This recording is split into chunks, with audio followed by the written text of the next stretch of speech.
Knon 89.3 FM in Dallas and Fort Worth, the voice of the people. Business owners, tell KNON's listeners about your business. You can put your business or event on KNON. KNON currently has space available to run announcements for you. Tell KNON's listeners about your goods, services, nightclub, concert, or event. Help keep the voice of the people on the air while putting your information on the air. KNON's been named the #1 radio station in Dallas by both the Dallas Observer and D Magazine. Put your business with Dallas's #1 station. Call now for more information at 214-828-9500, extension 227, or extension 233. For more information, go to knon.org and click on the Run Spots on KNON page. It's a great way for your business to support community radio while letting more people know about you. Yo, what's up? I'm gonna kick it with the line, y'all know. Yo, Slim, can I kick it like this? Here we go. Well, it's time to make that change. People of the world today are fading. All of us have our ups and downs. You better think about it or you won't be around. What we need is a little bit of love, sent by one from heaven up above. Chicken from tea is simple and plain. This ain't no game, you know what I'm saying? What? Yep. Time to make the change. Here we go. We are the people. We'd like to say good morning. This is Church Information and Open Forum. I'm Marion Barnett, your host, reaching every Saturday morning from 7 to 9 a.m. Well, we missed you on last week. We thank God for Marion Jr. Sitting in for me. But we were away having a great weekend, But we are back, and we thank Clint and Doc and all. They still holding things down, holding it together. But I tell you what, we are here on Church Information and Open Forum. We're in the midst of our pledge drive. And your tax-deductible pledges are needed. Desired, wanted, whatever you want to call it. We need those pledges to come in today. 972-647-1893 is the number to call. 972-647-1893. It is one of those days that we want to take your calls, take your pledges, and take your calls also. We're going to have an open line. This is my open line week that I do each month. I do one open line show where we ask that we give you the opportunity to call in and tell us what's on your mind, what's on your heart, what you want to talk about. It may be something that a whole lot of other people want to talk about. It may be nothing, but whatever it is, we want you to talk about it. We want you to express yourself and give yourself an opportunity to get it off your chest. So whatever you want to talk about, we will entertain that. And we're going to go with this past week in African history on April 22nd, the day of April 22nd. This was in 1922. Charles Mingus, bassist, composer, pianist, and band leader, is born. Also, same date, a major revolt and slave revolt in South Carolina. A major slave revolt led a slave by the name of Cato, resulting in the death of 20 to 30 whites who attempt to stop their trek to Florida, and the eventual death of dozens of escaped slaves. That happened in 1739. All righty. In 1970, on the campus of Yale University, students had a support protest. Well, they were supporting the Black Panthers in 1970. All right, and April 23rd, 1872, Charlotte Ray becomes the first black woman admitted to practice before the District Supreme Court in Washington. Ms. Ray was the first black female lawyer in America. All right, also on this day in 1856, Granville T. Woods, he was a great inventor. So many things were invented by him. Was born on this day in 1856. Granville T. Woods was born. All right, on this day in 1944, this is April 24th, 1944, the United Negro College Fund was established on this day, April 24th, 1944. Also on April 25th, 1917, singer Ella Fitzgerald was born. Oh, so much got so much going on, so much things to talk about. But we want you to get your pen and paper out and get ready for Mr. Greg Barber. He'll be coming along in a few minutes, and we will be getting ready to take your pledges. We are ready now. We are ready. 972-647-1893. Well, this was a week that had a lot of happenings, down in West Station, we call it, that explosive plant down there. Somehow it seems like that should not have been so much unexpected, because many of the big explosions we hear are from fertilizer, used by fertilizer. The fella up there in Oklahoma City, that's what he used to blow up the Marion building, was fertilizer. Rev Barnett, I think it was unexpected because they had undocumented amounts stored there that no one knew about. Oh, so there was some criminal activity with this? I don't know if it was necessarily criminal, but it's definitely not. They had more there than they had documented. In other words, some illegal activity there. Yeah. And what was the guy? Timothy McVeigh. He used fertilizer to blow up a large building in a large city, and to deface it, and blew up other buildings close around it. Fertilizer seems to be something that should be isolated, and it shouldn't. This plant was, from what I'm told, it was almost in the middle of town, was it? Was it not? I think the plant was there first, and the town kind of built up around it. The stories that I'm hearing is that a lot of people didn't really know what the plant did, and so they just kind of built around it. There was an elementary school or junior high like right across the street and stuff. Oh my God! It's a miracle it didn't happen in the middle of the day when the school was filled with children. They were lucky on that part, but it was still pretty bad.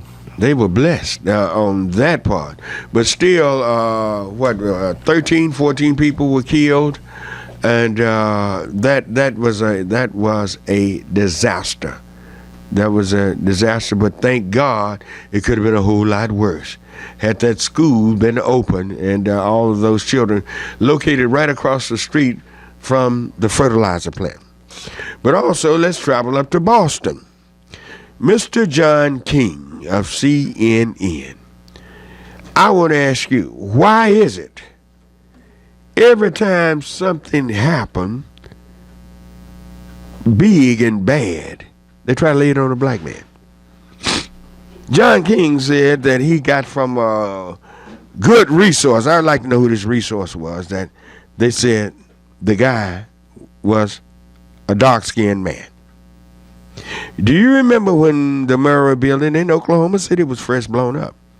They first laid it on the followers of Louis Farrakhan. What's going on? King said he's not a racist, but why would you report something like that and you did not have any real verification on what was being said? Why? When do we have black men going around blowing up masses of people? This is something we haven't done yet. I'm saying we're not going to do it, but this is something we have not done. Why? What's wrong? John King claims, to be open-minded and, almost liberal, whatever. But why would you say something like that when you said this was a reliable source? If that source was that reliable, they would have had him under arrest, because that means they pretty well knew who it was. But why would you report something like that? People go around looking at you funny and thinking it's one thing we have not been in America is terrorists that go around hurting other people. One thing about black people, if we're angry, we go after the rascal we're angry with. We don't go after everybody and get mad with the world. We don't do that. We don't do things like that. That's not us. But for him to sit there on worldwide television and make a statement like that, you see people when you're quiet and act powerless, act like you're afraid, people realize they can violate you and you will not do anything. There will be no repercussions for violating you. Look what they did to Roland Martin when he made a questionable statement, which could have been interpreted many different ways. They put him off the air. But John King go make a statement like this. And neither one of those young men were black, nowhere near black, don't even look black. Came from a cold, harsh climate where black people don't live. Why would he make a statement like that? Why? Somebody tell me. Why would he make a statement like that? This was not, everybody love the marathons and different things like that and having a good time. But we don't go build bombs or blow up people that we don't even know. Just a mean, hateful, cowardice act. That's cowardice. And the sad part about it, a little boy got killed. We don't do things like that. Why would he make a statement that they need to make him come up with whoever told him that. He needs to be called out. And when he first said it, it stunned me. Because really, when it comes to things like that, we would rarely ever be caught up in anything like that, doing anything like that. And for him to make that statement just off the cuff, I listened to other commentators, and they somehow never said it. And I'm wondering, well, maybe he got some exclusive information, but I really didn't believe it.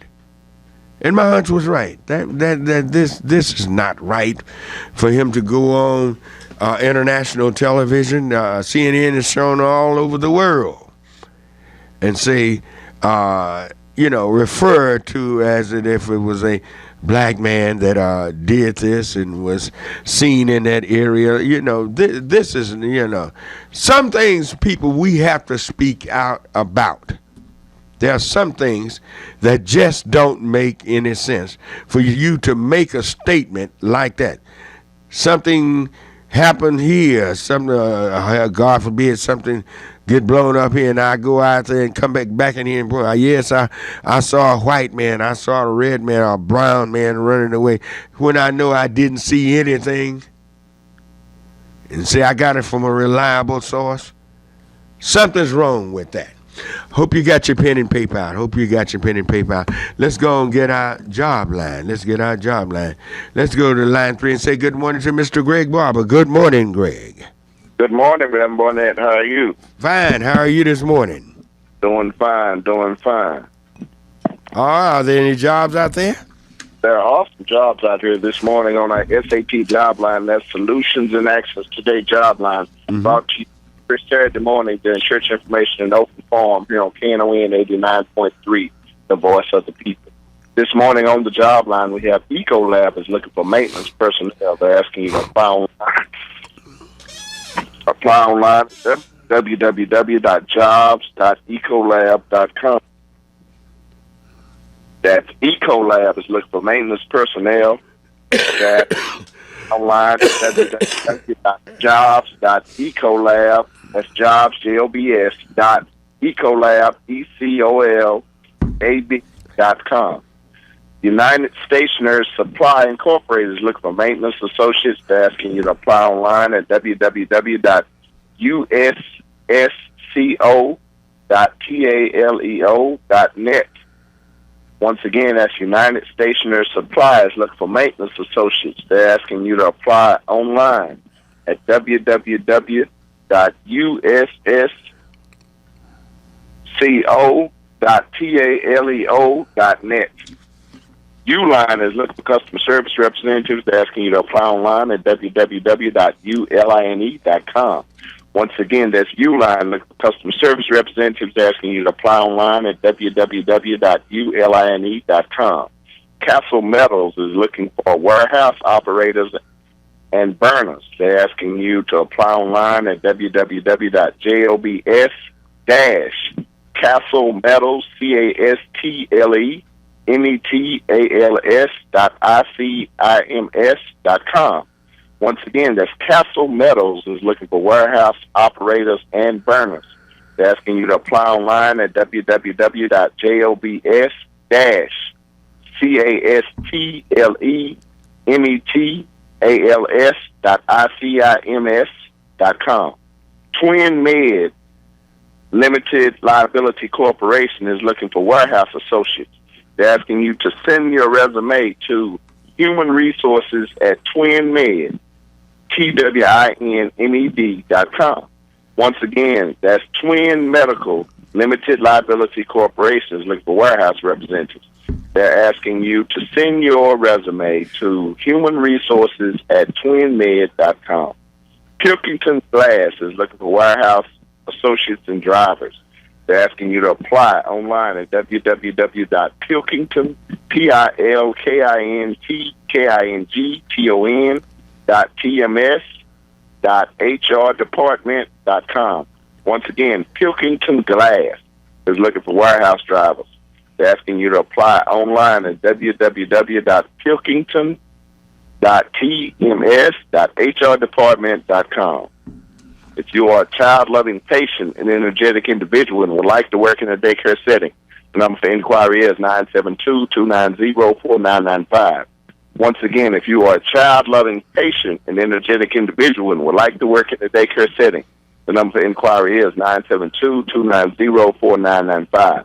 If you are a person affected by addiction and need assistance with your recovery effort, or an ex-offender trying to make that transition back into mainstream society and need assistance with job search, the number for inquiry is 214-634-2722. Once again, if you are a person affected by addiction and need assistance with your recovery efforts, or an ex-offender trying to make the transition back into mainstream society and need assistance with job searches, the number for inquiry is 214-634-2722. Today is a good day if you're looking for a job to find one. Let me repeat that. Today is a good day if you're looking for a job to find one. The late, great Bob Marley once said, get up, stand up for your rights. Get up, stand up. Don't give up the fight. And with that, we bring our SAT job line to a close. All right. Thank you. Great job, Greg. As always, with our Solution in Action Today job line. All right. Thank you. All right. And you can call us at 972-647-1893. We're about to take a short break. 972-647-1893 is the number to call. We'll be right back. So much pain, we don't know how to be but angry. Statistics say 1.5 million teenagers experience dating abuse every year. Only 33% report it. Let's break the cycle. Love is not abuse. If you or someone you know is experiencing teen dating abuse, get help now. For immediate, confidential assistance, call 866-331-9474 or log on to loveisrespect.org. You can also text Love Is to 77054. To learn more about what abuse is and the resources available to you, visit loveisnotabuse.com. You don't have to be afraid. Call 866-331-9474. Store the number in your phone for future use. 866-331-9474. Know how to get help for yourself or someone you know.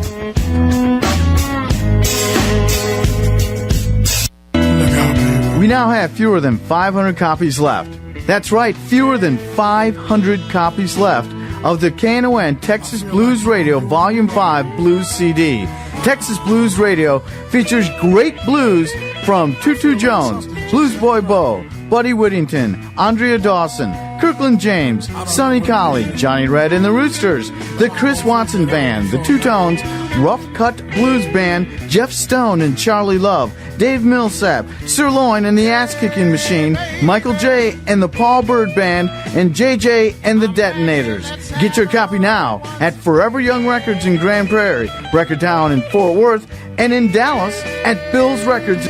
Destined to be a Dallas Blues collectible, a very limited amount of vinyl copies can be found at Forever Young Records, the sponsor of this great blues project. CD downloads are now only $11 at cdbaby.com.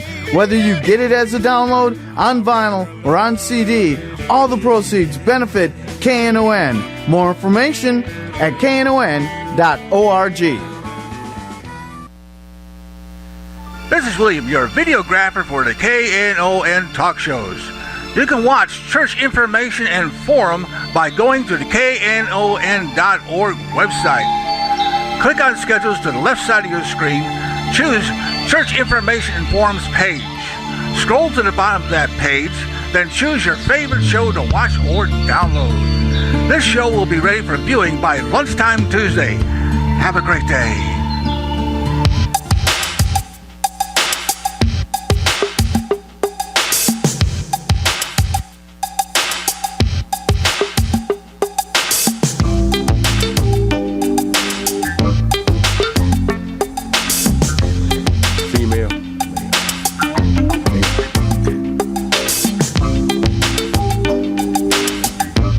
All right, we're back on Church Information and Open Forum. I'm Marion Barnett, your host. Clint and Doc is holding it down up front. And you can call us at 972-647-1893. 972-647-1893 are the numbers to call. All righty. I tell you what, let's go to line 4 and say good morning to Reverend Wright. All righty. Good morning, Rev. Good morning, Pastor. How you doing? Welcome back. Oh, thank you. Yeah. I hope the trip was well. It went very well. Very well. We had a real nice time, and, just everything was nice. Everything was really nice. That's good. I emailed you yesterday. I don't know if you had a chance to get it, but on yesterday we held a press conference in relation to the death of Clinton Allen, who was the young the Dallas police officer shot last month. He said he was on PCP. After we done our investigation, Pastor, we found out that there was no way that man could have known that unless he was a medical examiner and a toxicologist and a police. During the course of the investigation, the toxicology report he did have PCP in his system in marijuana, but the level was so low that if he went to apply for a job, it never would have showed up. And Is that right? Yes, sir. This initially started out as a domestic violence type call. He was kicking the door in. We found out that the door was never kicked in. Apparently, unfortunately, the young lady had another man in the house, and all she really had to do was just tell him he couldn't come in the house. But at any rate, the Dallas Police Department lied and said that they wrestled and that he felt like his life was in danger. Where there was no, and they actually.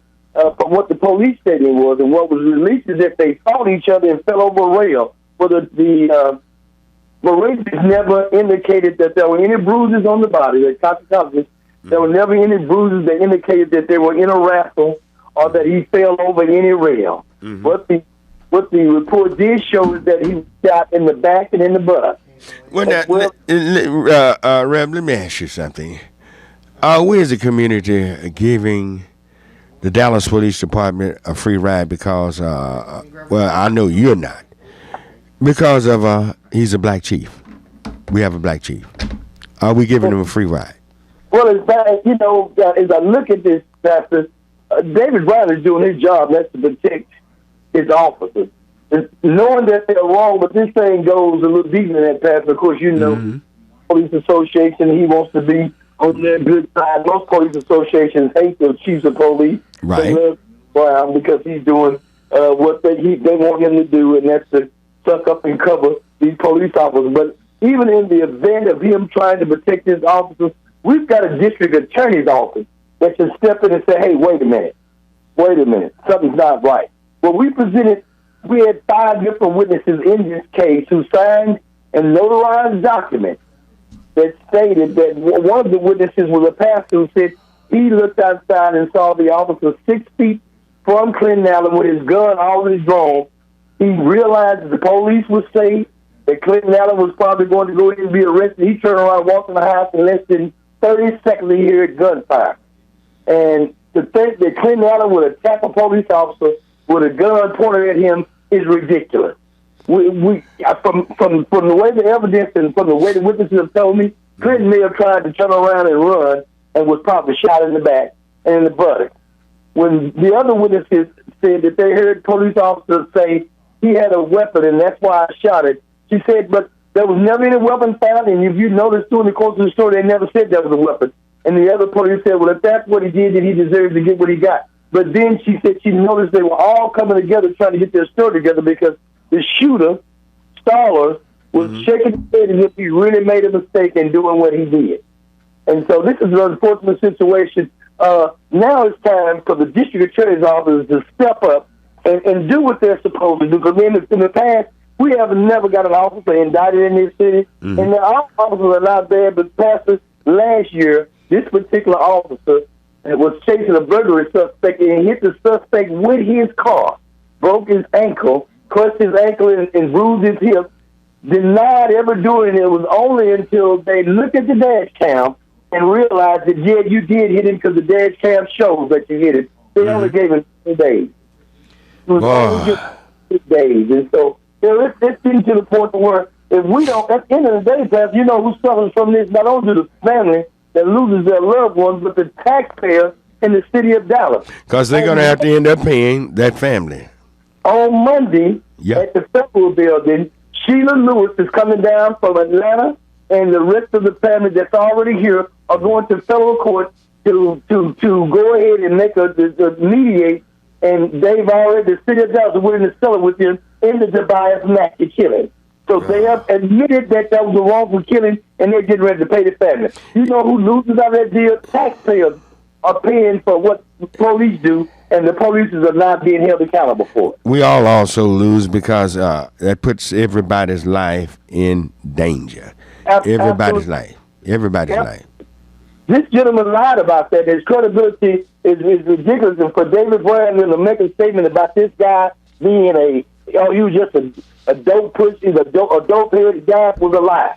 And we exposed that yesterday. I called him a lie on national TV, and now we're going to put the ball into the district attorney's hands because we know they don't get indicted because of what is being presented to them.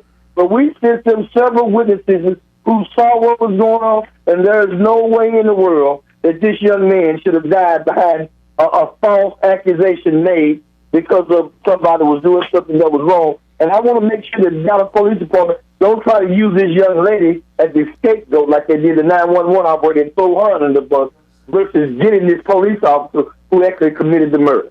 All right. I'm so glad you stand on top of things, man. It's ridiculous in this city that you will not get any elected officials to speak up or stand up. I'm talking about African Americans. They won't speak up or stand up, stand for nothing, do nothing. We have the worst group of elected officials for the most part. We have 1 or 2 good ones. But other than that, these people are there just for window dressing and showing to make all the money they can for themselves personally. It's sad to say, and they're going to return just about every incumbent back to their position. Well, you get what we get. We're getting what we deserve. We're getting what we deserve here in Dallas. That's until we start making our mind change, renewing our minds. We go nowhere here in the city of Dallas. And how do we do that? How do we do that? By getting people elected officers that really want to be a voice. And I don't know if you talked to Yolanda Williams or not, but she wanted to meet with you. Give her my number and tell her to call me. We just don't want some window dressing fella jumping up there because maybe they have a little more money, whatever, everything. We want some people that's truly going to represent our communities And she has been doing that in the fight with us. That's fighting for us. Well, see, the thing about it, I don't vote for people. No, I never vote for a person never heard of. As many problems we have in our community, all of a sudden they want to represent you, but you never heard of them. Don't any of your political people, your activists, nobody ever seen them before, ever heard of. You wonder where some of these folks come from. All right. You're right. All right. Thank you, preacher. Thank you, Pastor. All right. You do. All right. Thank you. 972-647-1893. Let's go to line. I'm not sure if that one went off or not. Let's go to line 1 and speak with Dr. Edwards. Let's talk with Dr. Edwards. All righty. Hello, Doctor, Barnett. hey, Doctor, you there? Yeah, how you doing? Look like you got a cold today. Call me after you get off there. Yeah, I have, man. I don't know. It's this weather changes, man, just throws me for a loop. I feel awful, but I have to keep on pushing. I can't stop now. Yeah. Well, call me after you get off the air, and we'll get it taken care of. I wanted to let you know that we're still working diligently on trying to get my day in court, and I've been thinking about that all week, man. I've been thinking about it. It's been pressing on my mind. Is that one correct? Okay, thank you. This is something that that's pressing on my mind. How can an American citizen who paid enormous amounts of money in taxes, who really been a model citizen, young man, as a young man, you became a physician and served your people. I mean, that's not like you serve white people. You go to their houses, they come into your office. You would serve people. I've seen you go out there and serve the homeless. We'd had the homeless out in West Dallas, and you go out there and treat them and different things. And you can't get your day in court. Something is wrong with this system here. It's something that's terribly wrong. And how is it looking now? Well, we're going to sit down and I'll talk with you next week, probably next Tuesday or so, whatever day you're in town, and I'll tell you where we are and what we're trying to do. I paid in the tax system this past year just a little under $100,000 in taxes. You paid just under $100,000 in personal taxes. Lord. In personal taxes. Yeah. Yeah, and we're not going to stop this fight. And they found out that what I was doing 15 years ago had doctors around the country been doing this, we could have clearly saved the Medicare system, because we would have not had the people in the emergency room. They wouldn't have been in the hospital as much. They found out through this the Affordable Care Act that you know what this almost seems like, this when all of these different agencies come after you after they start on you, it's almost like a cartel, where I think what you were doing, in a way, you wasn't trying to. You thought you were doing something great, which you was, but they saw you as bucking the system.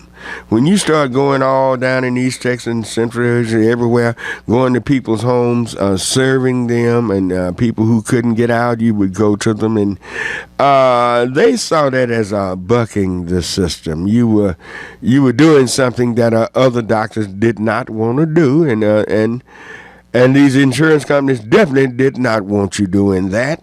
So they put you out there. But now I'm being told that we're beginning to find there were a few other physicians doing the same thing, and they're being oppressed too.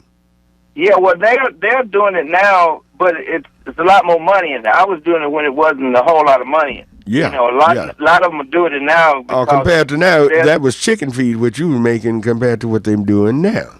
So what they're doing now. So yeah, they are.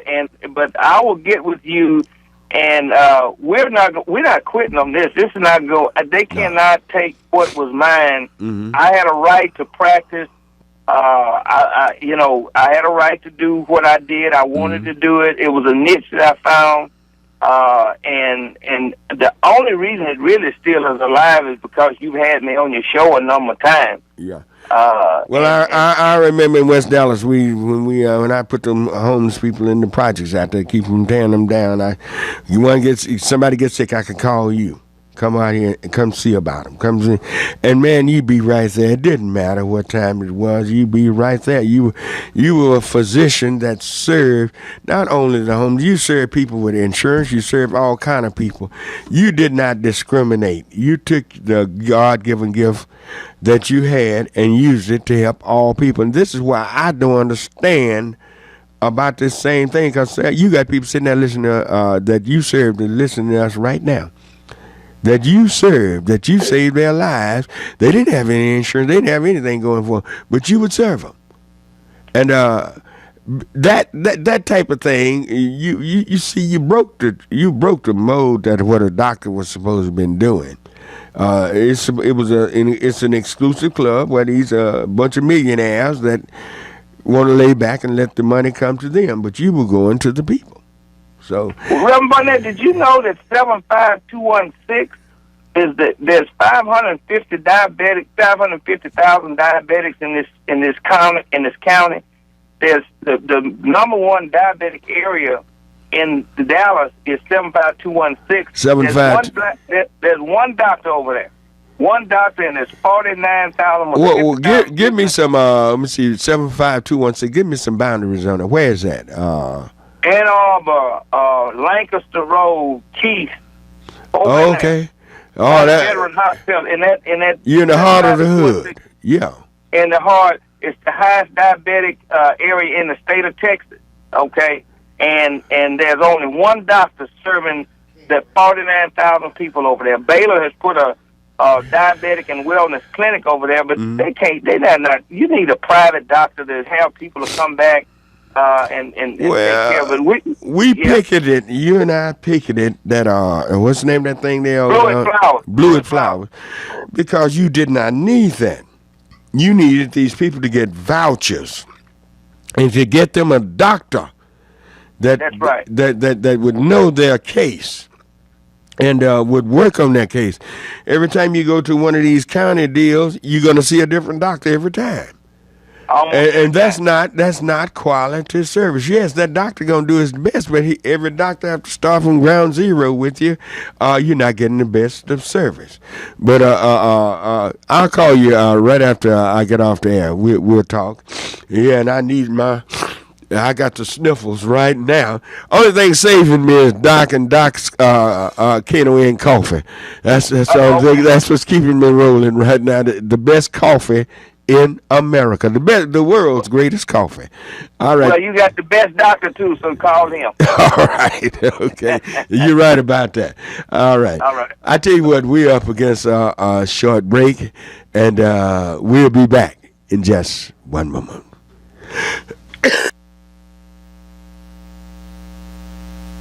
Ladies and gentlemen, AM Law Group presents a blues legend in a historic venue. This is Greg Smith here to tell you about Bobby Rush at the Sons of Herman Hall on Saturday, April the 27th. That's right, I'll be hosting a legend live and up close in this intimate venue. Get your tickets now and don't miss out and see a complete Bobby Rush show. Joining Bobby Rush will be Little Jimmy and his Feedback Band. Fort Worth party people will have a free Bobby Rush party bus leaving from the Silver Eagle bus station. More information is at knon.org. And if the Grammy-nominated Bobby Rush wasn't enough, we'll have a free dinner from Daddy Jack's Fort Worth and South Lake locations. Get your tickets now at knon.org. Bill's Records, Forever Young Records, and Comp Cleaners in Fort Worth. This is a Knon Blues benefit. Bobby Rush and Little Jimmy and his Feedback Band. April the 27th at the Sons of Herman Hall, 3414 Am Street in Dallas. Presented by AM Law Group and sponsored in part by Top Dollar Tax Service, Silver Eagle Bus Charter, and Daddy Jack's.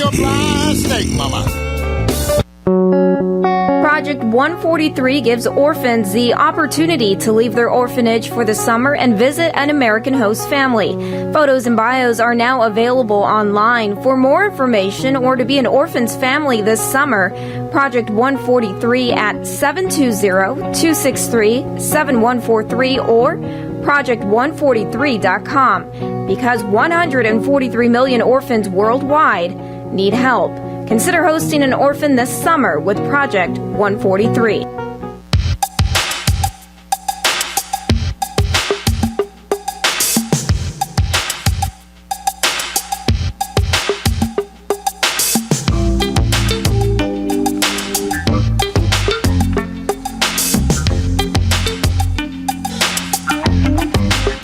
All right, we're back on Church Information and Open Forum. I'm Marion Barnett, your host. We have Clint and Doc producing. Right now, I'd like to thank those who made their tax-deductible pledges. Iron Ike Steen, thank you. Ike Steen, he's one of the great men in this city that really is concerned about his people, and he has applied even how this city has mistreated his son, and we're going to have to stay on top of that and really push hard to make sure that this man gets his son's name cleared up, because the mess they said they got him for, it ain't nothing but a bunch of mess. That's child's play. All righty. Also, we'd like to say good morning to Tony Morris. Thank you. Thank you, Tony, for your tax-deductible pledge. Thank you. Thank you, Tony. All righty. And thank you, Dr. Travis Edwards and Ellen. Thank you all. Thank you, Ellen. Thank you, Doc, for y'all's great pledges. Yeah, and you can pledge to us, too. 972-647-1893 is the number to call. 972-647-1893. 972-647-1893. That's the number to call. Call that number and make your tax-deductible pledge. And you can always get your perks and everything. I can't call all them perks off. We got so many in there. Hey, it's limitless. So come down and pick up your perk, and you'll see all that you got. But we want you to pledge to the program and keep us on the air, keep us going strong. So give us a call, 972-647-1893. All righty, where do I start? On 3? Yeah, all righty. Let's say good morning to Tony. All righty, good morning, Tony. Hello, how you doing? Fine, Tony, how you doing this morning? I'm doing all right, That's great, man. I wanted to bring up... yes, you're right. Bring up the Bush Library this past week. Mm-hmm. Number one, let me throw this out there just for fun. Rick Perry wasn't even invited, which is a slap in the face, because Rick Perry wasn't invited. No, he wasn't. But how did he get on program and wasn't even invited? He went on the program. I'm talking about at the. I watched it at the library. Yeah. Condoleezza Rice read off almost all the dignitaries that was there. And they didn't invite our dear governor. Rev Barnett. I listened to Condoleezza Rice, and she mentioned the Lieutenant Governor, Ted Cruz, Corning. Then she went to K.B. Hutchinson. Then she went to Mayor Leopard. Then the current mayor. But no Rick Perry. I didn't hear her mention his name, the governor of Texas. So is that right? So I guess I was down in Waco when I tuned into it. I guess he was on down at Baylor with the president. He was on down there, but he wasn't at the library. Yes. So but my point about the library is this: I put on Facebook this question: How many people with kids, with school-age kids, are going to take their kids to the library? 1 or 2, 3 people kind of responded and said yes, and one person said she'll take her son. And the reason why I say that is because even though you might not agree with President Bush politically, and you don't have the means to go to D.C. To see the Oval Office, the replica of the Oval Office, and let your child see that, that exposed him to a world that he might not ever see again. We should never reject knowledge. Exactly. Whether we agreed with Bush or not, we don't reject knowledge. You go after knowledge. You accept knowledge, and you reach and thrive for knowledge. You hunger for knowledge. And no, I don't didn't agree with most of his policies, but I plan to go.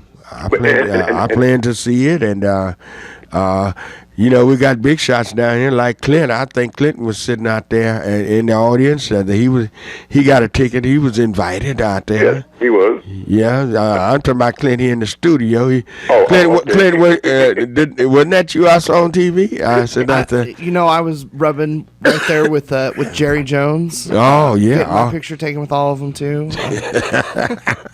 Have you been in the library yet? I have not. Well, one thing about it, like I said, it starts out the first syllable and first the words are right lie. But anyway, but I urge everybody. But take your children. Go see the library. Go see it. And see, Rev Barnett, I'm gonna take my son. And my thing is, I don't want black people to look at okay, Bush was bad, and not take the knowledge of going to see the replica. You know, I guarantee you, a lot of schools are going to plan to go. You know, and I hope we don't reject that just because his political views. And I'll leave you with that. Well, I'm glad you called and said that. I hope nobody will stunt the growth. See, sometimes seeing something that you don't like can teach you things, and seeing things that you do like. But you do need to see and hear. If you heard the speech that Jimmy Carter made, Bush did do some good things. There were some good things that he did even in Africa that other presidents would not do. So, Go to the library. Take your kids out there. Y'all go out there, and I hope they eventually set that thing up where you can go and have yourself a nice time. I'm sure they have picnic tables, and it'll eventually evolve into that. It will bring a lot of money into Dallas. It's going to do that. All right, 972-617-1893. Which one is next? Line 2. Let's go to, is that Louis? All righty. Let's say good morning to Louis. How are you? Fine. Please listen to me. Listen to me through the phone, not on the radio. I don't have my radio on. Okay. Well, maybe it's my headset or something. It may be my cell phone that I'm on. Okay. I want to quickly say I listened to you earlier. And I definitely understand what you said. And I agree with what you said about why does Dallas and Dallas County pick such poor qualified black official. I don't know what is stupidity or greed. It seemed to be a combination of both.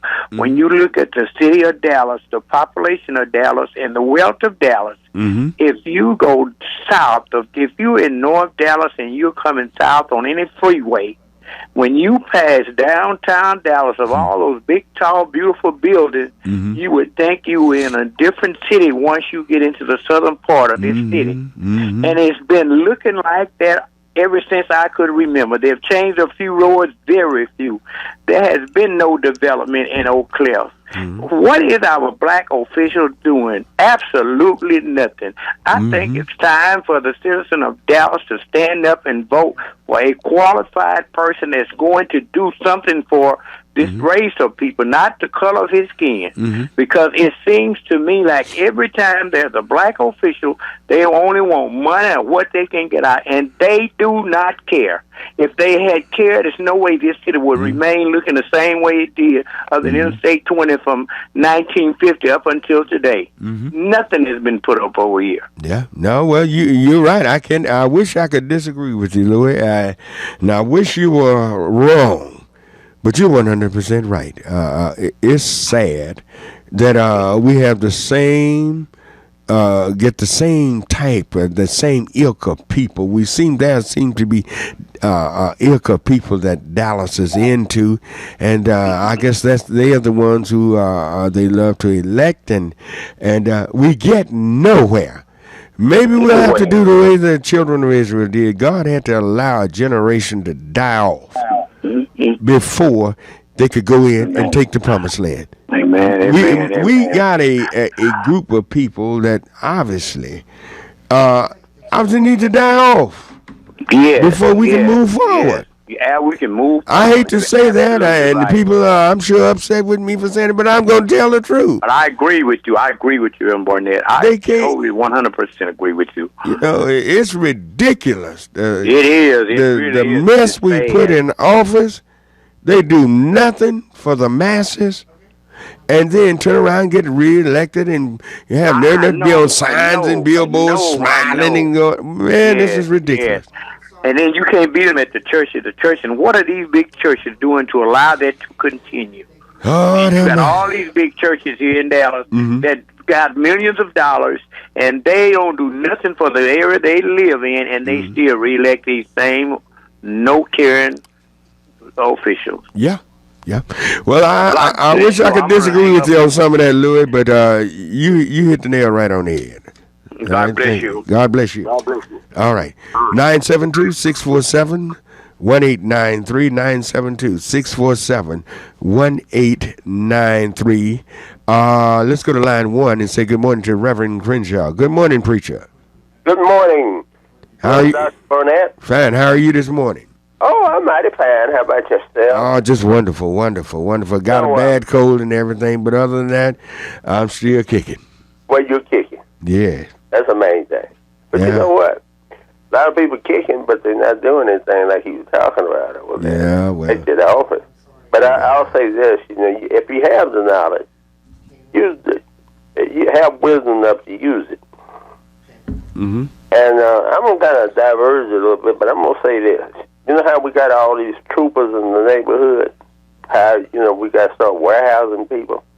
Mm-hmm. How the result of what happened to cause that?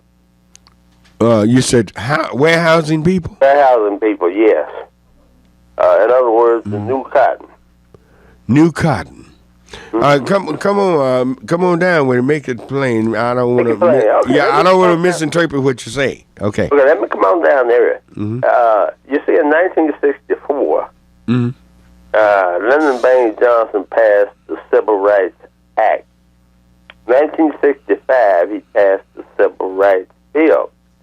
Now, you notice these were two acts and not bills are not law, just permanent law. So what happened is, in 1964, mid-60s, people of the other persuasion couldn't control us anymore, or control people of color.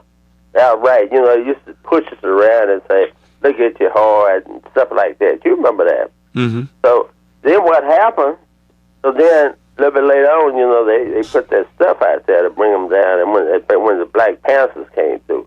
But what happened is, since they couldn't control us, they beefed up the community with the police. Yeah, one of their main devices they used to begin to deter us and slow us down was drugs. Yeah. And that's when they brought drugs into the black community. Before then, drugs were not in the black community in mass. No, nothing, No, they weren't. Mm-hmm. And then, what went along with that, you had mass incorporation because of the drugs. And what has happened is that you have a situation in which people, you had the Black Panthers coming along because there's so much brutality. Mm-hmm. And then that stepped it up. And then they started, jacking them out the street right and left. And you see, when you put yourself out there, all that is to say, hey, here I am, come get me. So that's what. Remember now, let's not distort the things that the Panthers did.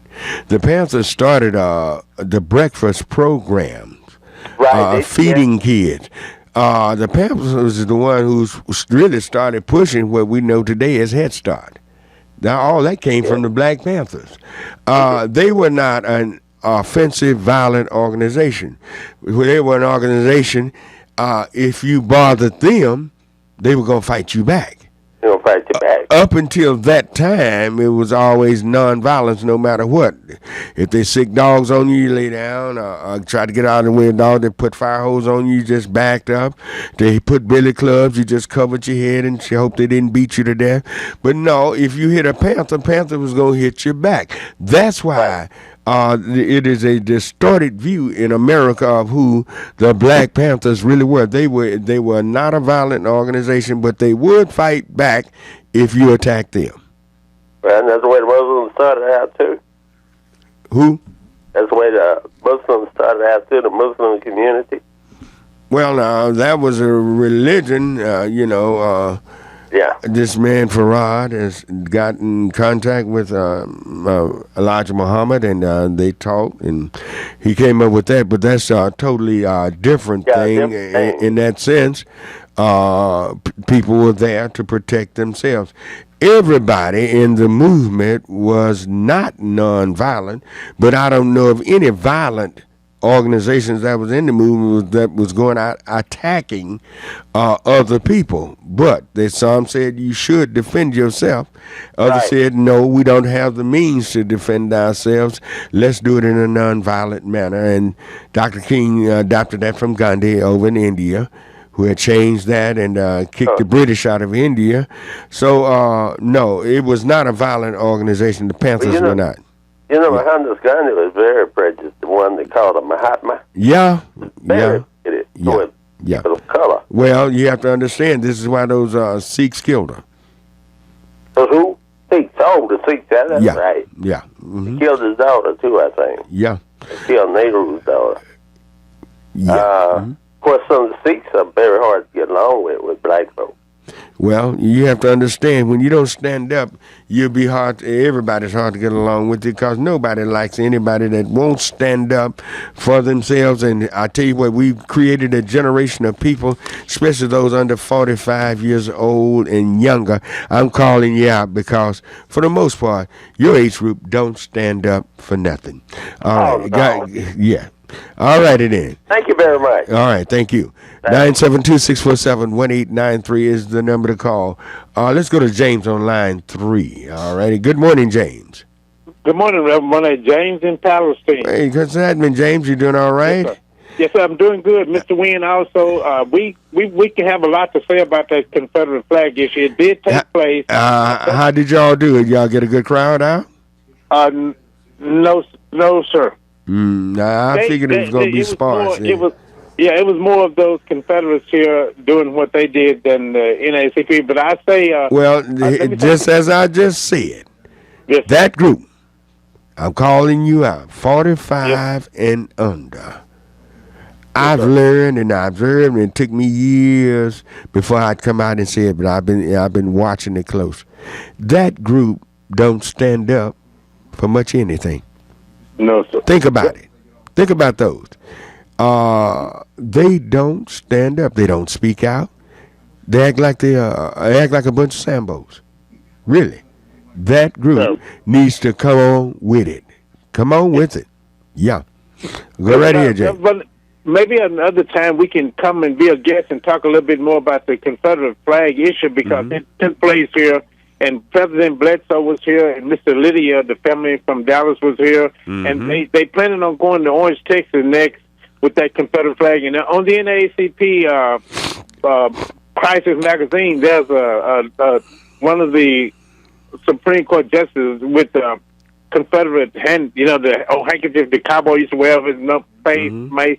That's on there. But I want to talk about something else. And beyond that, but maybe we'll get to visit with you. But because I'm running out of time here. Yes, sir. And what's happening? Go right ahead. Rev Barnett, is the civil service, local government codes in every city in Dallas, Palestine. Here we have what is called Civil Service Commission, Local Government Code 143. Now that covers police and fire. Now these. To me, those are gimmicks that allow the police department to get away with murder. Like I hear about the calls and people getting shot up there in Dallas and all over the United States. And we need to go after those civil service commissions and boards and directors and all of that. And you can stop a lot of that, because those are little blue codes to get them off, and scot-free on actually committing crime. We need to stop that. There's a lot more that I want to share with you. Yeah, but I'm completely out of time, James. Yes, sir. I tell you, we got to get ready for our second segment, and we'll be right back. We'll be coming back with Danny and Joe and all. And I tell you what, stay tuned. We'll be right back in just a few moments. You're listening to KNON 89.3 FM in Dallas and Fort Worth, the voice of the people. I like the word gobsmacked, because it sounds like what it means. Something completely astonishing, so unbelievable that it smacks you. For example, on April 3rd, ExxonMobil was scrambling to cope with thousands of barrels of tar sands oil oozing out of a ruptured pipeline in the town of Mayflower, Arkansas. The spreading toxic contamination from the oil giant's pipeline was awful, but hardly surprising, given Exxon's long record of reckless disregard for our environment, people, and communities. So, the gobsmacking news of April 3rd was not that America's most profitable corporation had yet another spewing disaster on its hands, but that something called the National Safety Council awarded its Green Cross for Safety medal that very day to, guess who? The contaminator of Mayflower. Presenting the award during an event in Houston, NSC's president declared with a straight face, "It is evident that ExxonMobil is committed to excellence in safety, security, health, and environmental performance." Good grief! While Mayflower was covered in Exxon oil, Exxon was being covered with environmental praise. It was like giving a bird protection award to a smiling cat with feathers still stuck in its whiskers. What exactly is the National Safety Council? An industry front. In fact, the green in the Green Cross Award could refer to the color of money, for both the Exxon Corporation and its foundation were top donors to NSC last year.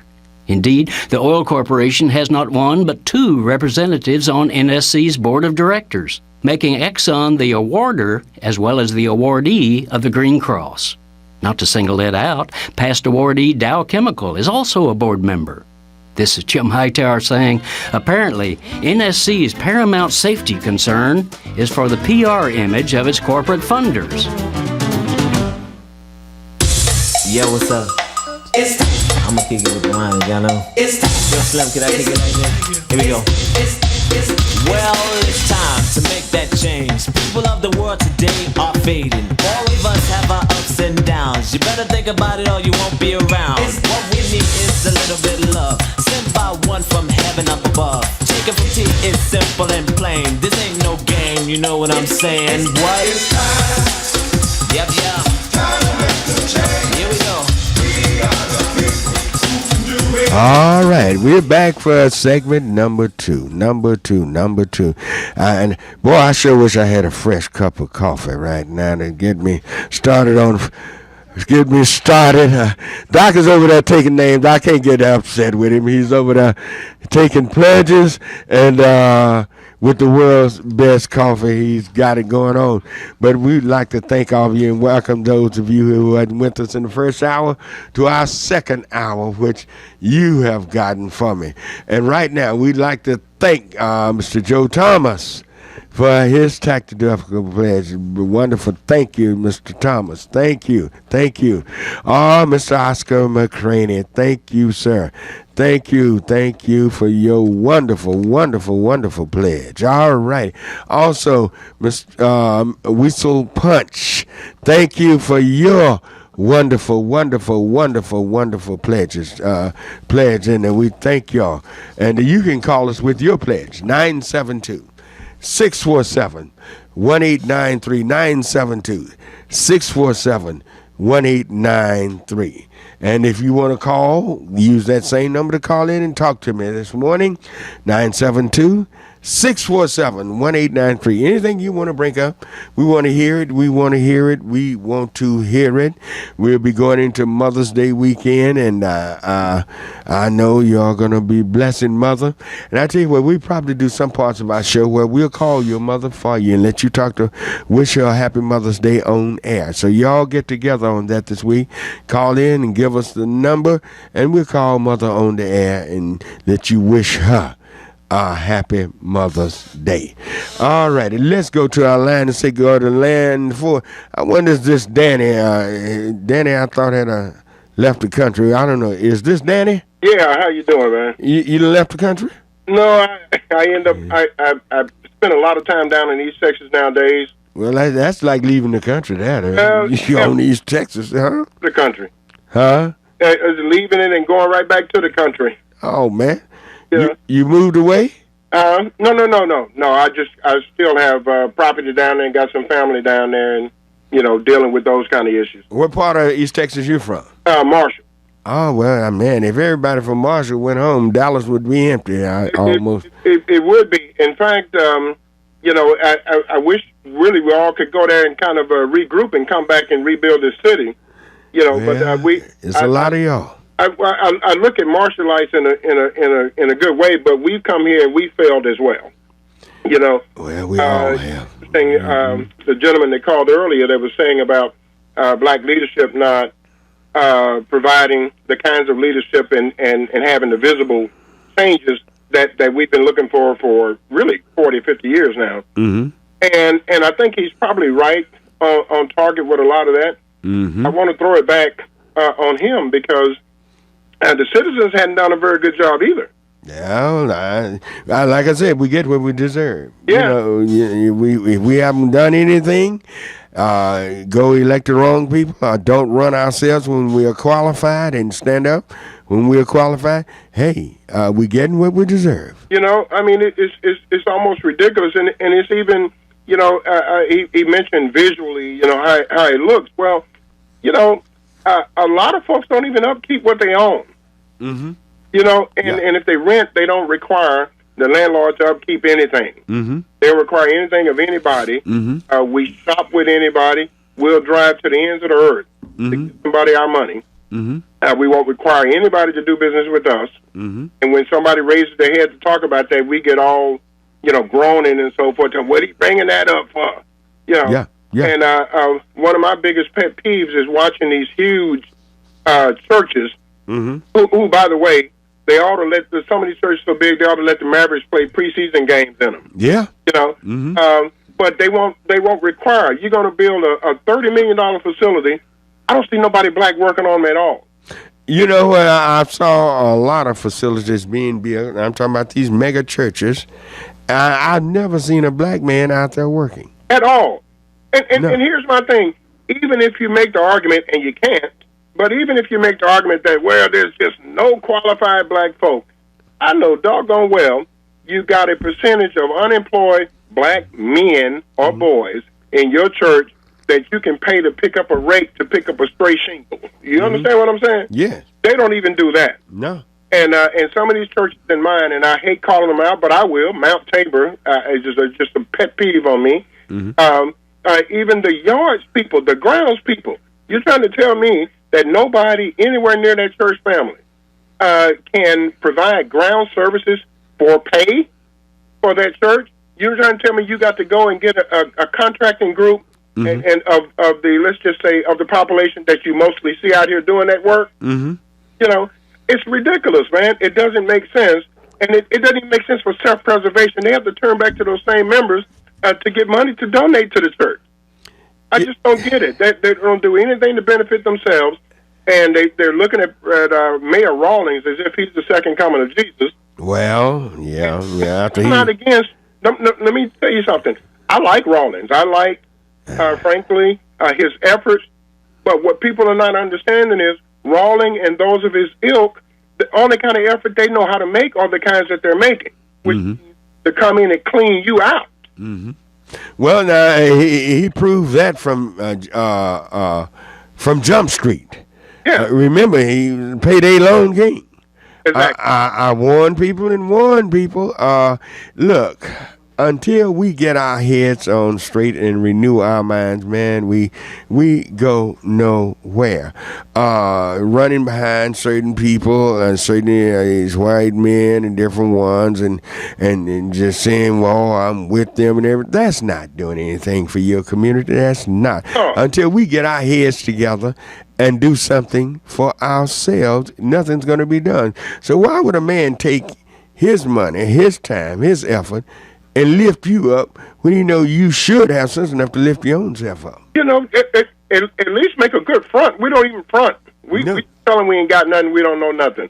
Yeah. You know, when I moved here 35 better years ago. There was a name that you see almost on every yard in Oak Cliff that was for sale. And I won't call the name out because I don't want to strafe them here today. But when you looked at that name on that sign, it was like, okay, whoever this is, I didn't know who it was, but whoever these two guys are, they must be doing it. Man, it's a sign in every other yard here.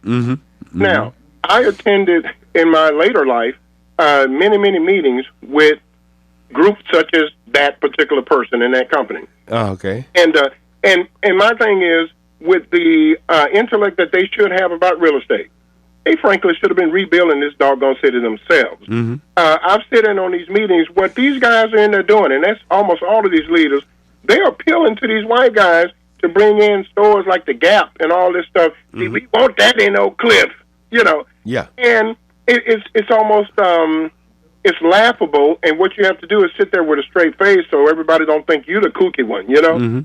But it's ridiculous, man. We as leaders, we as citizens, we don't know what the hell we want. Well, the thing about it, those fellas could have built and sold the same thing the Gap is selling. Man, look here. Not for us. Just do it selfishly, and we'll benefit from it. Yeah. Yeah, they didn't even do it for themselves. And you mentioned the Gap. I remember looking at that guy's house that owned the Gap. His house is the house right next door to the Kennedy's house there in Massachusetts. You know, where you see when it is spectacular. It looks like a huge, gigantic White House. It's beautiful, and just to think how he made his money off of stuff that we could have been doing ourselves. Right. He's selling jeans for God's sake. Yeah. You know, and we asking him to come in our community. I'll say this, and then I know I'm taking too long. I will say this: many of us old enough might remember back to the '60s. I think it was in the city of Akron. This Cadillac dealership wouldn't sell to black people, and they kept protesting and filing lawsuits. What city you talking about? Akron. Well, no, you're right. It was all over. I know it was a city named Dallas. They wouldn't sell a black man a Cadillac. Well, in Akron, you had one downtown on Ross Avenue that was probably the biggest Cadillac dealership in the Southwest. Wouldn't sell a black man a Cadillac. Tell me if they did this, because they might have did this here too. In Akron, Ohio, they sued, protested, went to all kinds of Congress people to get the right to buy a Cadillac from that dealership. And when they got the right, they went down there and started buying Cadillacs from it. Taking all their money to somebody who didn't want their money. Doesn't make sense. Forcing the man to take their money. It doesn't make sense. You know, it does not make sense. Anyway, beyond that mentality, we're going to have... All right, I guess we lost Danny. All right. 972-647-1893. 972-647-1893. Whatever you want to talk about, we'll talk about it. 972-647-1893. Let's go to line 2 and say good morning to Joe. All right. Good morning, Joe. Hey, how you doing, Rev Barnett? Fine. How are you doing? Yeah. Oh, good. Enjoy making that $20 contribution just a while ago to your show. Thank you. I appreciate that, Joe. Hey, and also enjoyed you allowing me to visit with you last Saturday. Yeah, man. I enjoyed talking to you. Oh, you were very enlightening, and I know where to go to get additional resources. You are good for my head, good for my heart. Oh, thank you. That. I want to touch real quick. I'm going to move kind of fast for time's sake. But on that Bush library deal, and I helped to protest that. I've got a lot of problem with him as president and as a person. But on that Black Panther thing that you just talked about, you were exactly on point. There's one other thing. They got into policing because the white policemen was using old baited switch. They first came over and started a lot of abuse in that Oakland area. And the black protests cut up about this, a lot of killings and police brutality.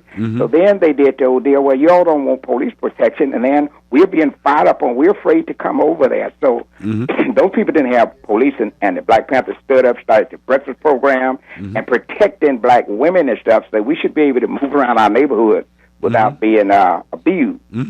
But right on point. You see, they did not like the Panthers because if you hit a Panther, the Panthers were going to hit you back. Exactly. They wanted to be able to beat you down and laugh at you, and then holler you, hey, while you down there crying, we shall overcome. They enjoyed that. It's been proven throughout the nation. Anytime a group moves in to help the police usually resist. Yeah. The guys, whether it was Red Berets, they came into Dallas, they ran them out. Policemen don't really want outside intervention because it messes up that code of blue, plus some other things. Yeah. But moving on to this Bush situation, I think all those presidents, while they were there for that library dedication, I think it's been really wise. They could have got together and arrested him, put him in handcuffs, arrested him for political malpractice. I think that's been a good thing. Yeah. I think he did a good job of screwing up the situation. He just a few of the things that I was down in protest had a problem with. After 9/11, he attacked the wrong country on the false pretenses. Right. He put a big black stain on Colin Powell, who had been a great guy, worked for his daddy. His daddy talked him into working for his son, 24-karat nut in my book. Afghanistan, Iraq, that was not, those people were Saudi that attacked the that 9/11 attack.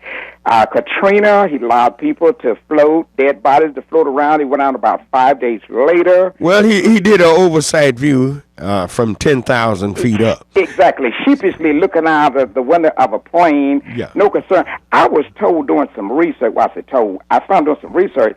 They said the Canadian National Guard got down in the Katrina area before our National Guard got there. And they lied on those people. They claimed it was firing on helicopters and policemen. They lied. It was nothing but lies. The gangbangers down there was going in the stores, giving people infamy for their children bread, belonging stuff, because they couldn't get it from our people that should have been doing that. He bailed out his buddy bank guys. That's how Obama got caught up in all that stuff, because Bush had set the stage to bail out his buddies who had ripped the country off, the big banks, the Wall Street type.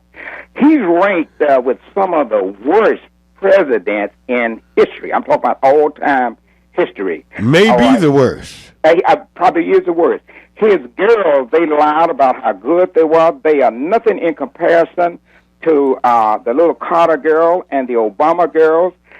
Those girls are exemplary. Those Bush girls was riding around in the back. Well, Clinton's daughter has never shown a bad side like that publicly. She seems to be a nice kid. Who's that? Clinton's daughter, Chelsea. Exemplary. Those Bush girls were licking their tongues out, making scowling faces out of the back of the presidential limo. They had a problem with alcohol, like daddy, like daughter. They drove the Secret Service doggone loony because they never knew what foolish thing they were going to do next. They were nothing but a mess.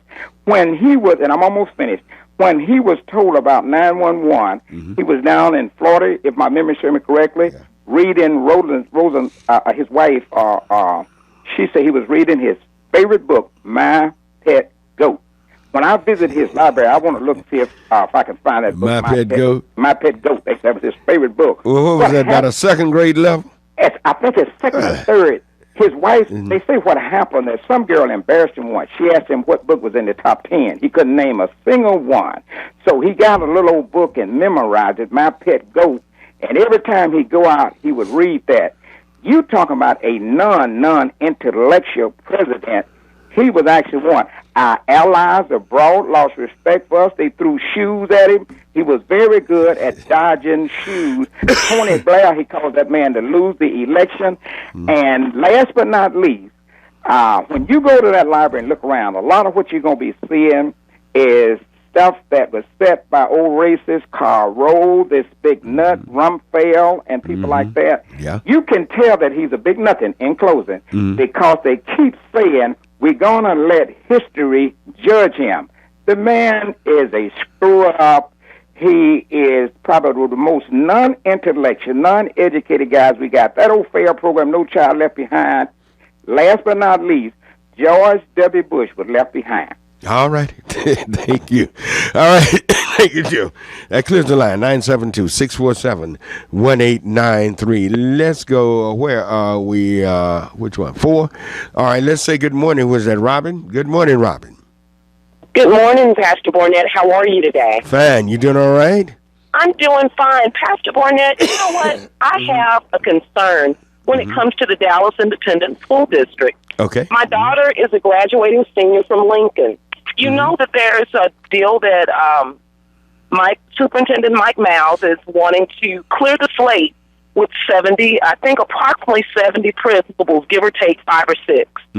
When I begin to do my own personal research, and see, that's the thing, Pastor Barnett, I don't have a buy-in to anyone. I am Lincoln. I'm a proud graduate of Lincoln. Love that place.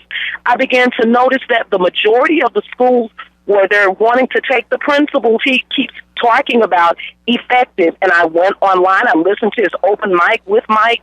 I've got some questions, Pastor Barnett. I tell you what, Robin, could you put Robin, stay on hold. I'm up against a short break, and we'll bring you back right after the break. All right, we'll take a short break now. Business owners, tell KNON's listeners about your business. You can put your business or event on KNON. KNON currently has space available to run announcements for you. Tell KNON's listeners about your goods, services, nightclub, concert, or event. Help keep the voice of the people on the air while putting your information on the air. KNON's been named the #1 radio station in Dallas by both the Dallas Observer and D Magazine. Put your business with Dallas's #1 station. Call now for more information at 214-828-9500, extension 227 or extension 233. For more information, go to KNON.org and click on the Run Spots on KNON page. It's a great way for your business to support community radio while letting more people know about you. We now have fewer than 500 copies left. That's right, fewer than 500 copies left of the Knon Texas Blues Radio Volume 5 Blues CD. Texas Blues Radio features great blues from Tutu Jones, Blues Boy Bo, Buddy Whittington, Andrea Dawson, Kirkland James, Sonny Colley, Johnny Red and the Roosters, the Chris Watson Band, the Two Tones, Rough Cut Blues Band, Jeff Stone and Charlie Love, Dave Millsap, Sirloin and the Ass Kicking Machine, Michael J. and the Paul Bird Band, and JJ and the Detonators. Get your copy now at Forever Young Records in Grand Prairie, Recordtown in Fort Worth, and in Dallas at Bill's Records. Destined to be a Dallas Blues collectible, a very limited amount of vinyl copies can be found at Forever Young Records, the sponsor of this great blues project. CD downloads are now only $11 at cdbaby.com. Whether you get it as a download, on vinyl, or on CD, all the proceeds benefit KNON. More information at knon.org.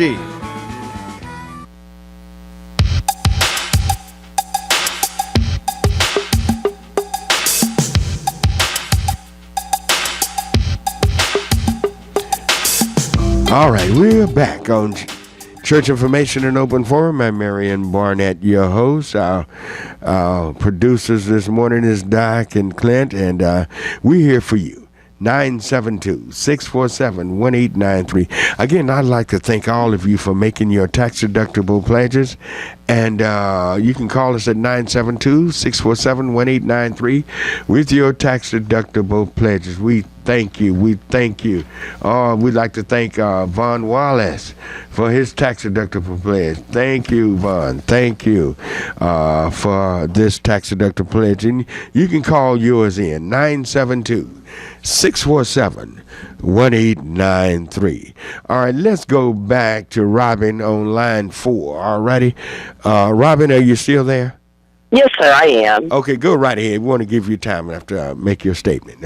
I'll be respectful of the time, Pastor Barnett. Here's my main issue. As I began to research the majority of the principles that I saw, it really hit a lot of southern sector schools. I continue to hear Superintendent Miles make comments about effectiveness. Whenever I begin to hear catchphrases, the researcher in me, it makes me dig deeper. Teachers have to be certified in order to teach. Right. Even in order to be a principal or assistant principal, you have to have certain levels of certification. Right. It bothers me that Superintendent Mike Miles, in order to be superintendent, what is he certified in? Well, I think he has until July to get his certification, doesn't he? And I don't know. It's getting late in the evening on him with this. If he don't get it, it might be a blessing. From what I can tell, I have not been very critical of him because I wanted to give him an opportunity to make sure that he didn't say everybody was jumping all over him. But I'm not getting much positive feedback on him. What's your real assessment of him? My real assessment, and I'm telling you, I'm coming as I received a DISD Southern Sector education. Is there anything good out of South Dallas? Of course there is. I went out, got my degree. I did everything they said to do, but here's the thing, Pastor Barnett, it's a poor rule that doesn't go both ways. He has until July. I want to know the measurement stick. What instrument was used to determine whether or not these principals were affected. Well, now, don't you have a school board election coming up? You know, I will be there. I'll vote. I don't care if we talk about the water system. Some of the main people that brought him in is up for re-election, and hey, y'all should remember this when you go to the polls. I do, and I guess that's you need to tell other people that these are some of the same people that have us in dire straits. They're up for re-election, and they should know how not to vote. That's it. That's it. It comes down to voting. Now, it does. The main person that brought him in here is up for re-election. Okay. You need to get rid of him. Yes, sir. All right. Okay. Thank you. Have a good one. God bless you. God bless you. 972-647-1893. 972-647-1893. What do I have?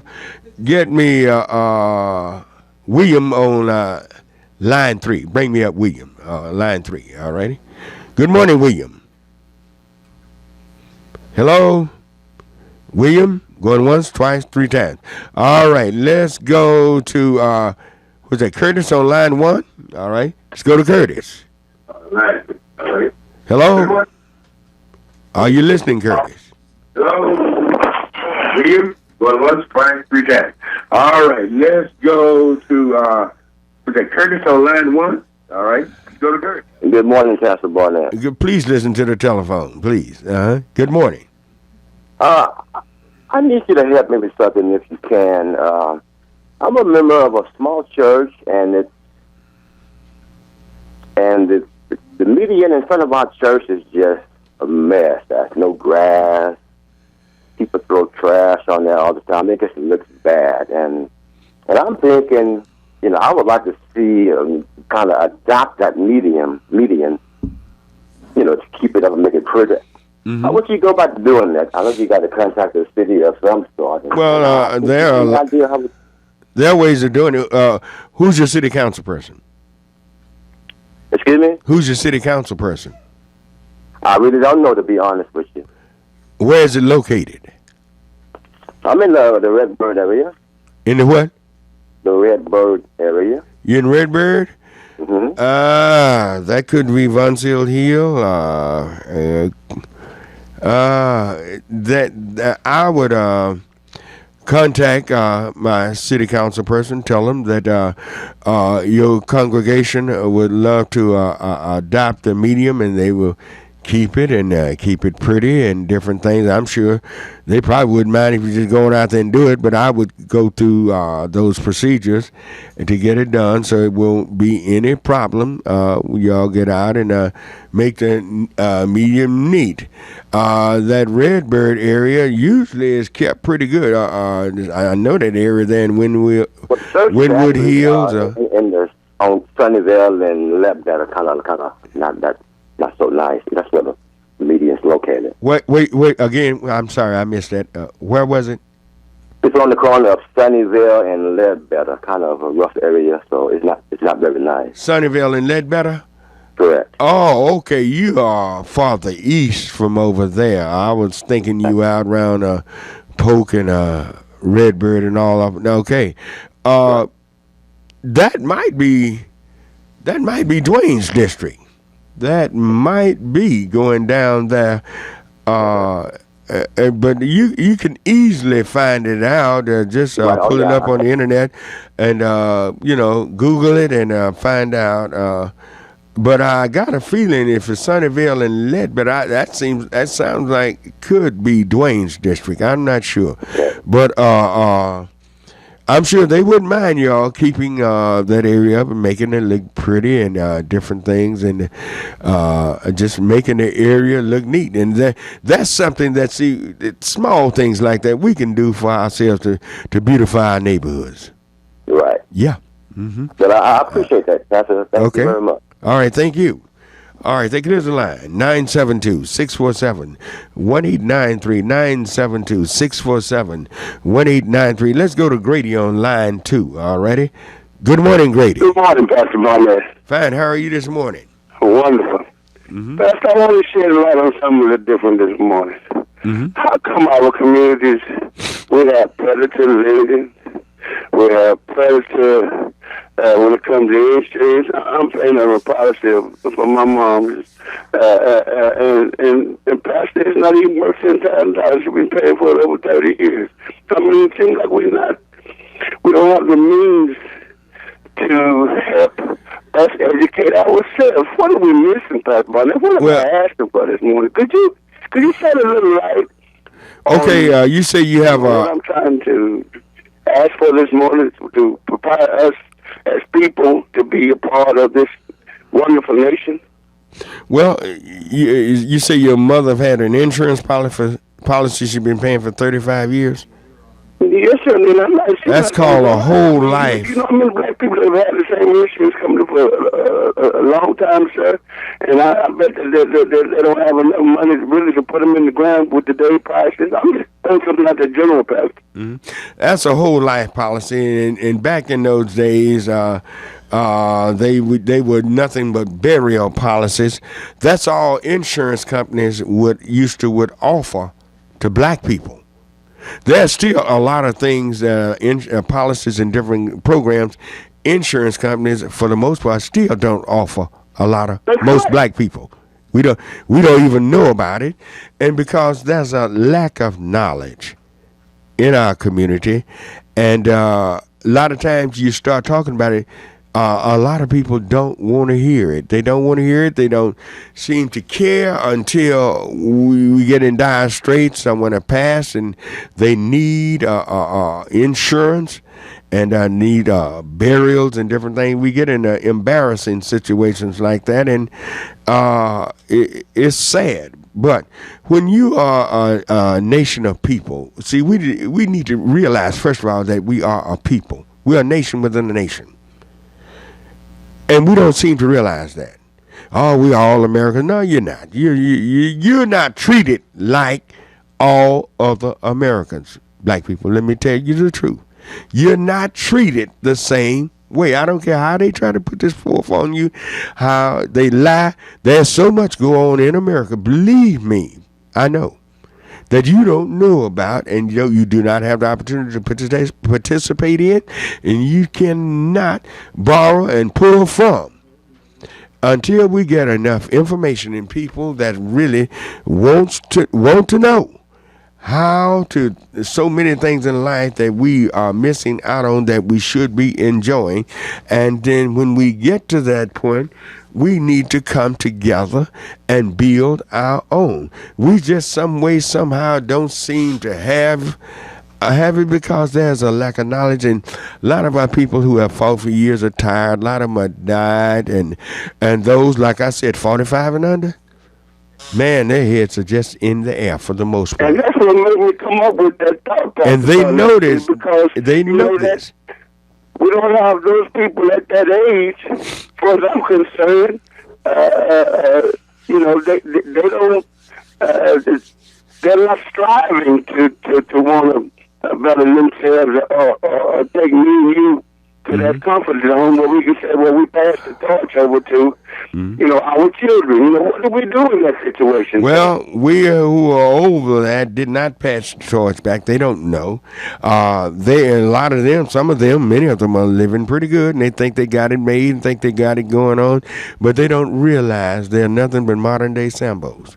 And they're being made a fool of, and we'll never get anywhere like that until we get our heads together, until a new mentality comes to the pulpit. A new mentality. Dallas needs to change that mentality that we have in the pulpit. Hey, that happened thousands of years ago. Oh, yes, he is the God in the midst of the storm. I know he's a strong tower in a time of need. But he's not only just a protector, he's a God that moves forward, that helps those who help ourselves. We got people still listening to a gospel that God has something in store for you, and he's going to give it to you. Ain't nobody going to give you anything.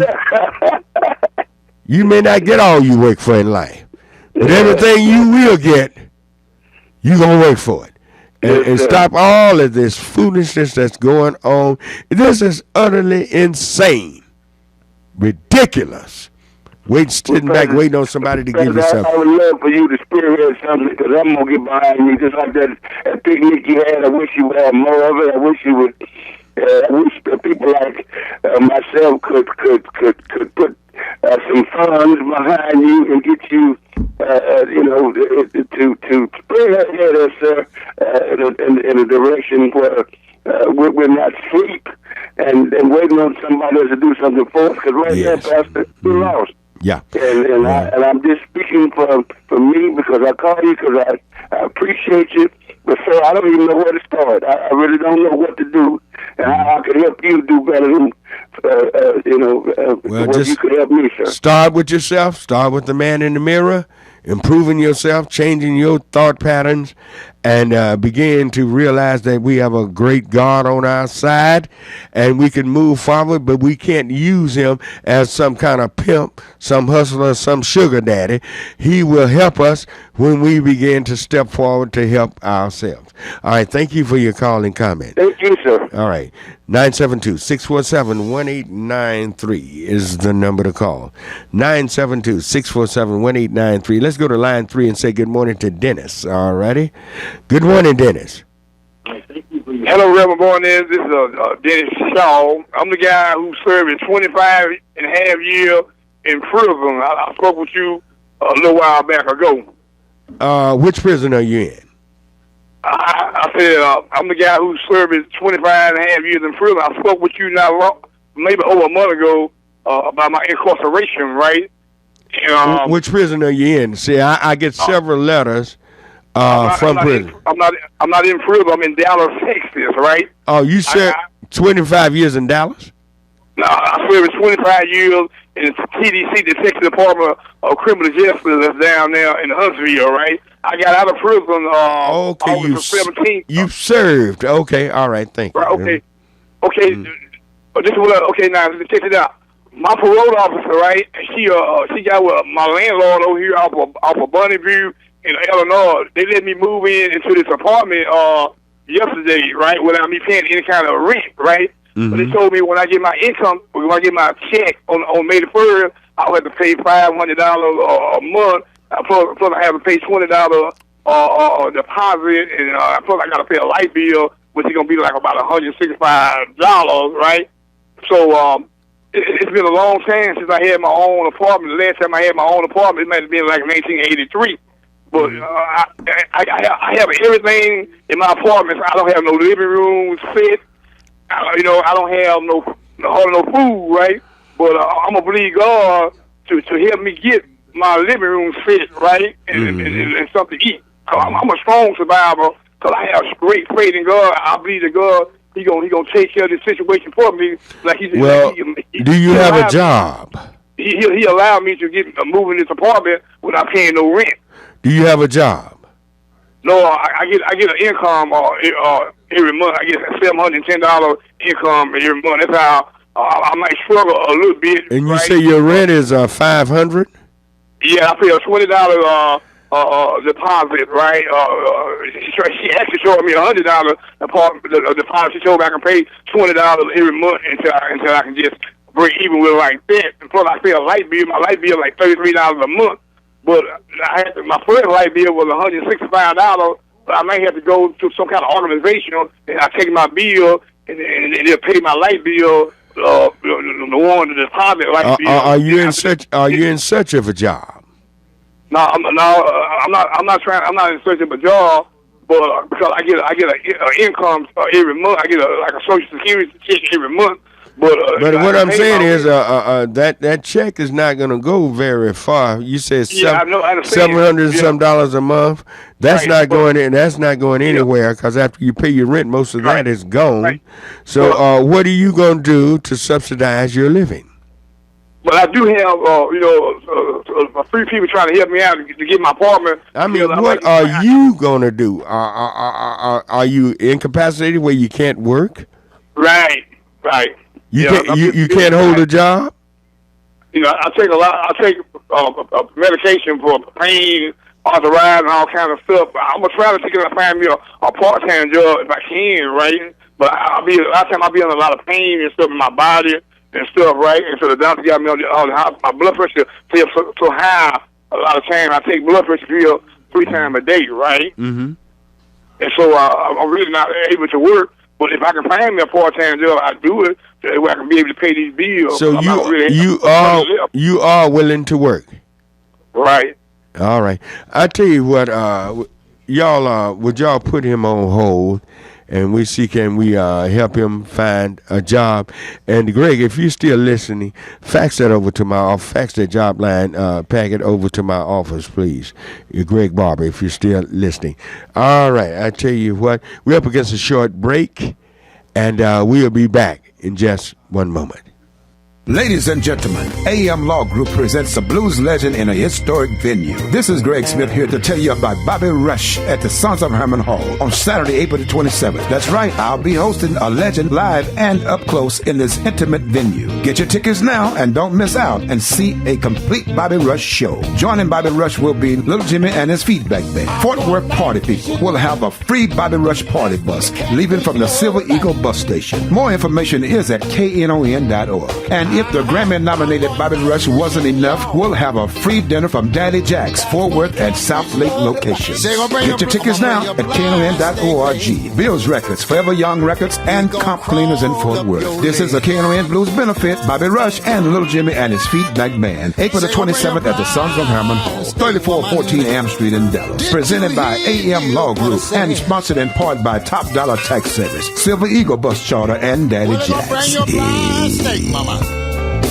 Want to find out about upcoming events at KNON? Want to see pictures from past events or need information about the station? Then you need to like the official KNON Facebook page. It's easy to find. Just go to facebook.com/KNON893. It's the KNON 89.3 FM station-produced page for Facebook. It's the easiest way to keep up with what's going on here at KNON. Like us and share with your friends today. That's facebook.com/KNON893. Accept no substitutions. This is William, your videographer for the KNON talk shows. You can watch church information and forum by going to the KNON.org website. Click on schedules to the left side of your screen. Choose Church Information and Forums page. Scroll to the bottom of that page. Then choose your favorite show to watch or download. This show will be ready for viewing by lunchtime Tuesday. Have a great day.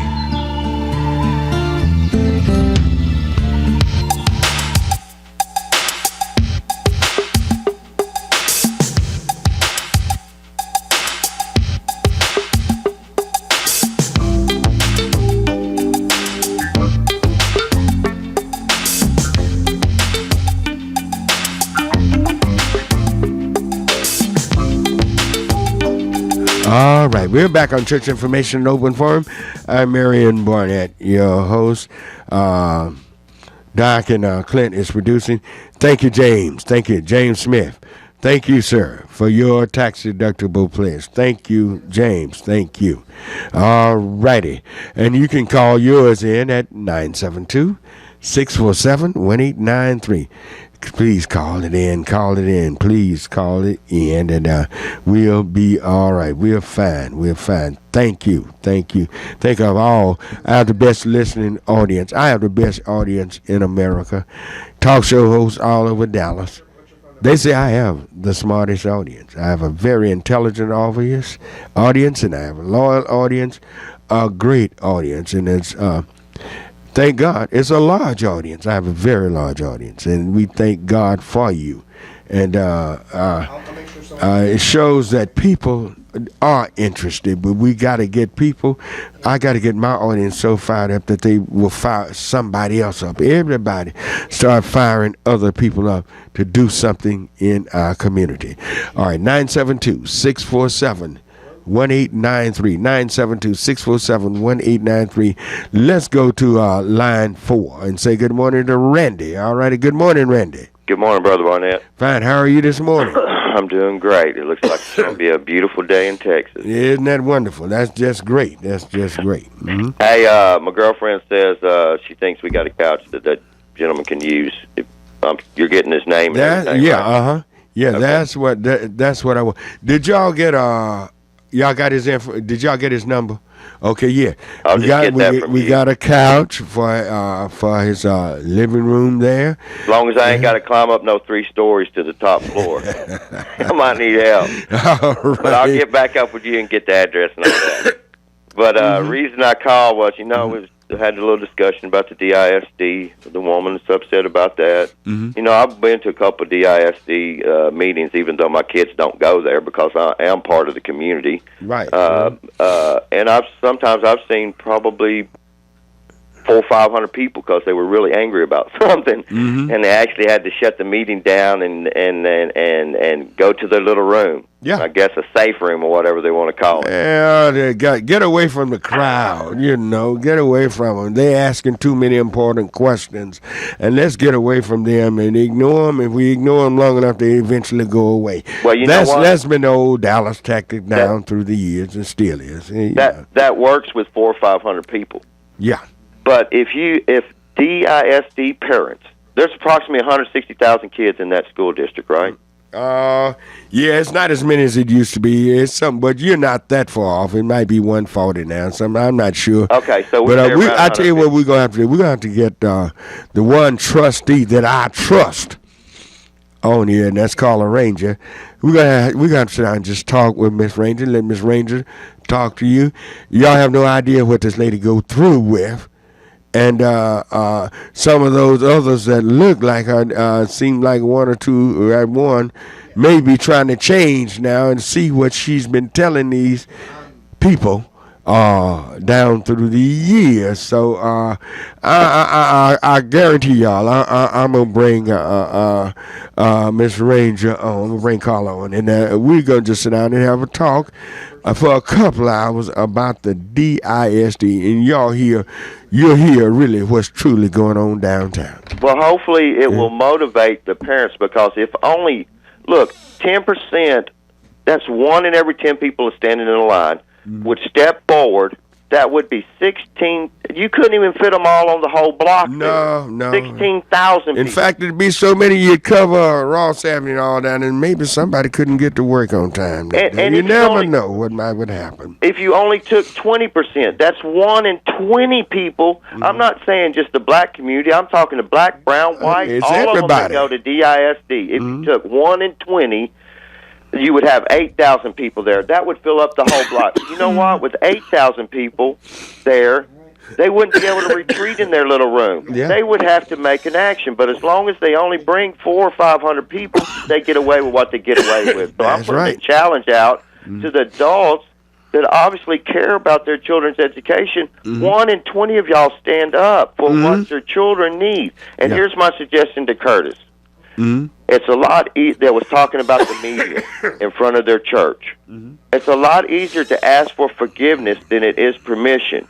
Curtis, get a couple lawnmowers, cut that grass and spread some wildflower, put a sign up that says wildflower exhibit, do not cut, and bypass Del Caraway or whoever is your city council person you don't know. Yeah.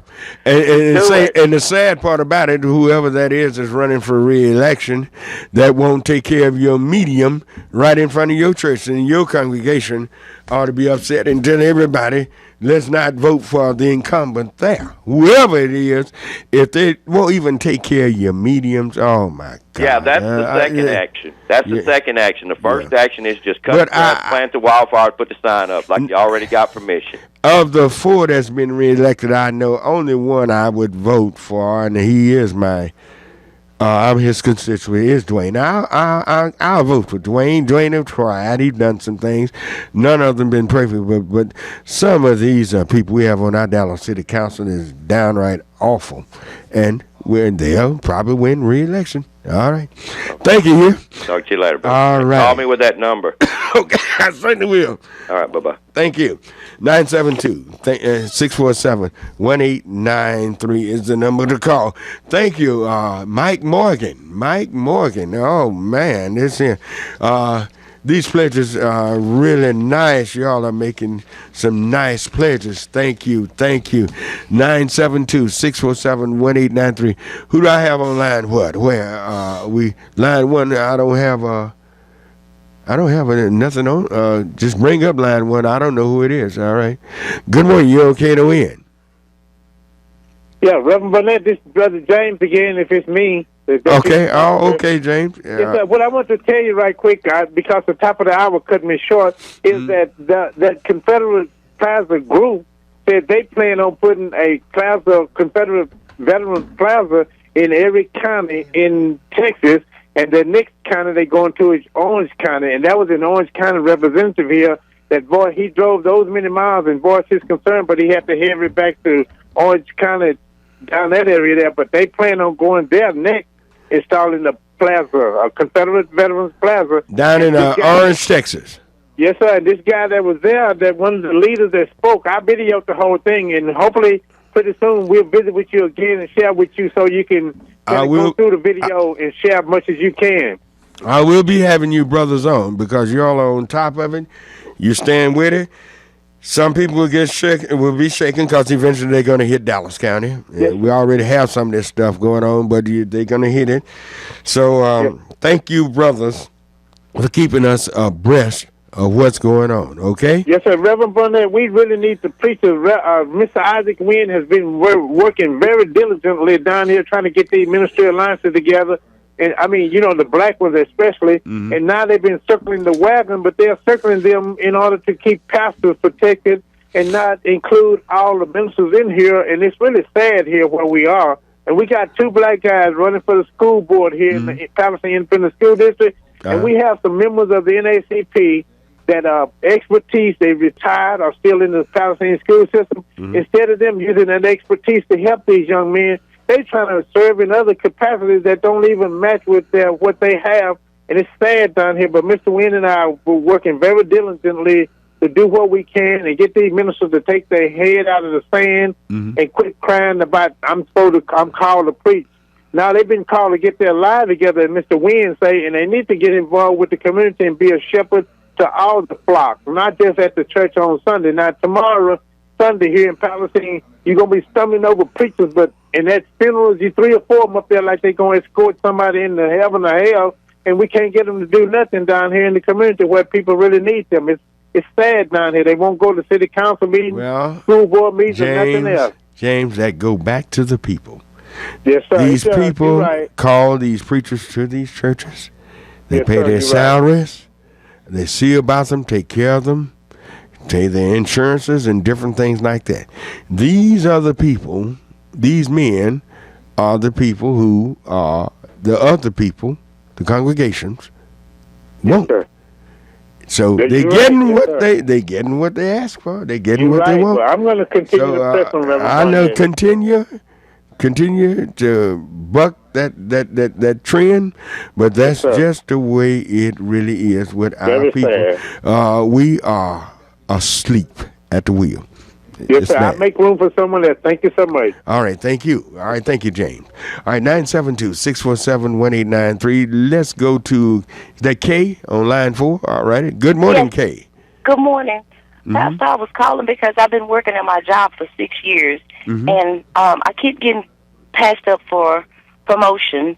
And I asked my supervisor, what is it that I've done, the reason why you won't promote me or send me to another office? She don't have an excuse. She don't offer anything? She just says because I said so. They moved me from one cubicle that has a direct camera to another one to now where she has her little pet peeve standing behind me watching me. If I've done something wrong, why won't they release me? So I'm calling to ask you, what should I do? Should I walk away from this job when it's hard to get a job where I live? Or should I just stay and hang in there and just keep praying and asking God to... Where do you live, Kay? I live in the country. Small town? Small town. Is this job in a small town, or is it here in Dallas somewhere? Where's the job? No, sir. It's far towards Tyler. It's in a small town. Very small town. So if you filed a lawsuit against this company, what would they do? Do you think, is this company, does it have more than 15 employees? Yes, it does. It has 390, and they would probably attack my children because it's a racist town. What city is this? It's right outside of Tyler. I don't want to put it out there because I know they probably listen to the radio too. They already do a little small things as it is to say I do stuff even when I'm not there. She did it. No, she didn't do it. She was not there. She was off that day. So, in other words, are you the only African American in this office? No, sir. It's three of us. Are they promoted any? One is because she's playing by the rule, and I can understand it because she's a single mom. The other one, she just like, I'm going to continue to do what I need to do, but they treat her as if it's a racial thing, too. When you say play by the rules, what are you saying? Whatever they need, we do it. Mm-hmm. But if we ask question, why do we need to do this? Because our name's going to be on that paperwork, we shouldn't ask them that. Well, now, you're in a situation, are there other jobs you think you could get in that area that could provide you the same type of income? Do you think you could find another one in this town?